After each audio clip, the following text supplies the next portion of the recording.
കർണാടക ഘട്ടഗദ്ധയിലെ ജനവാസ കേന്ദ്രത്തിൽ കുട്ടിയാനെത്തി.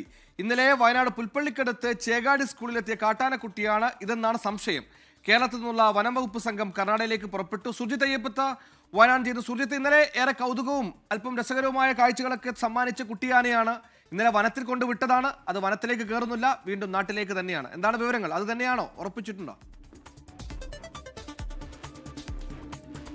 എങ്ങനെയാണ് അത് കടഗദ്ധയിൽ എത്തിയത് എന്നുള്ള കാര്യത്തിൽ വ്യക്തതയില്ല. ഈ ആനക്കുട്ടി തന്നെയാണെന്നുള്ള സംശയം തന്നെയാണ് വനംവകുപ്പിനെ സംബന്ധിച്ചുള്ളത്. അത് ഒറ്റ നോട്ടത്തിൽ അത് കാണാൻ, ചിത്രങ്ങളിലൂടെ നമുക്ക് കാണാൻ കഴിയില്ല, അത് സ്ഥിരീകരിക്കാൻ കഴിയില്ല. വനംവകുപ്പ് ഉദ്യോഗസ്ഥർ അവിടേക്ക് പുറപ്പെട്ടിട്ടുണ്ട്. അത് ആ ആനക്കുട്ടി തന്നെയാണെന്നുള്ള സംശയം തന്നെയാണുള്ളത്. കടഗദ്ധ എന്ന് പറയുന്നത് അത്ര ദൂരമൊന്നുമില്ല. കാരണം ചേകാടിയിൽ നിന്ന് ഏതാണ്ട് ഒരു 4 കിലോമീറ്റർ അക്കരെയാണ് ഈ പ്രദേശമുള്ളത്.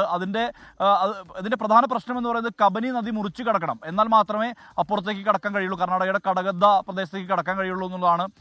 എങ്ങനെയാണത് കടന്നതെന്ന് അറിയില്ല. ഇന്നലെ കാട്ടാനക്കൂട്ടത്തിനടുത്തേക്കാണ് ഈ ആനക്കുട്ടി വിട്ടത്. ഒരുപക്ഷെ കാട്ടാനക്കൂട്ടം മൊത്തം ഈ നദി ഒരുപക്ഷെ രാത്രി മുറിച്ച് കടന്നിരിക്കാം, അതിനുശേഷം നീന്തി കടന്നിരിക്കാം, അതിനുശേഷം അപ്പുറത്തേക്ക് എത്തിയതാകാം എന്നാണ് കരുതുന്നത്. ജനവാസ കേന്ദ്രത്തിൽ ഈ കാട്ടാനക്കുട്ടിയുടെ ദൃശ്യങ്ങളടക്കം പുറത്ത് ഇപ്പോൾ വന്നിട്ടുണ്ട്. ആ ദൃശ്യങ്ങളിൽ കൃത്യമായ രീതിയിൽ തന്നെ അതുപോലെ തന്നെ, അതായത് ഇന്നലെ ചേകാടി ഗവൺമെന്റ് LP സ്കൂളിൽ ഇറങ്ങിയ അതേ കാട്ടാനക്കുട്ടിയുടെ രൂപത്തിൽ തന്നെയാണ് അതിനെ കാണാൻ പറ്റുന്നത്. അതിന്റെ രൂപം തന്നെയാണുള്ളത്. പക്ഷേ അത് ഉറപ്പിക്കണമെങ്കിൽ വനംവകുപ്പ് തന്നെ സ്ഥിരീകരിക്കണം. അതിനാണ് കേരളത്തിൽ നിന്നുള്ള വനംവകുപ്പ് സംഘം അപ്പുറത്തേക്ക് തിരിച്ചിട്ടുള്ളത്, അതായത് ഈ കടഗദ്ധ എന്ന് പറയുന്ന പ്രദേശത്തേക്ക് തിരിച്ചിട്ടുള്ളത്. അതിനുശേഷം മാത്രമേ ഇത് ആ കാട്ടാനക്കുട്ടിയാണോ എന്നുള്ള കാര്യത്തിൽ ഉറപ്പ് നമുക്ക് ലഭിക്കുകയുള്ളൂ.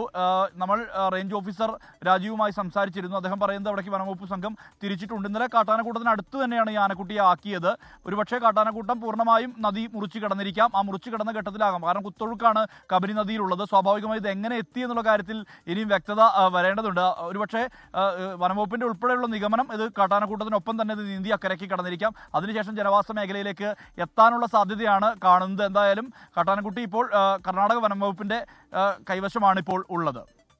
എന്തായാലും അതേ കുട്ടിയാനയാണെങ്കിൽ തന്നെ ചേകാടി ഈ പറഞ്ഞ അതിന്റെ 4 കിലോമീറ്റർ പരിസരവും വിട്ട് പോകുന്നില്ല. ആ നാടിനോട് ചേർന്ന് നിൽക്കുകയാണ് കുട്ടിയാന. എന്തായാലും അത് തന്നെയാണോ ഒന്ന് സ്ഥിരീകരിക്കേണ്ടതുണ്ട്.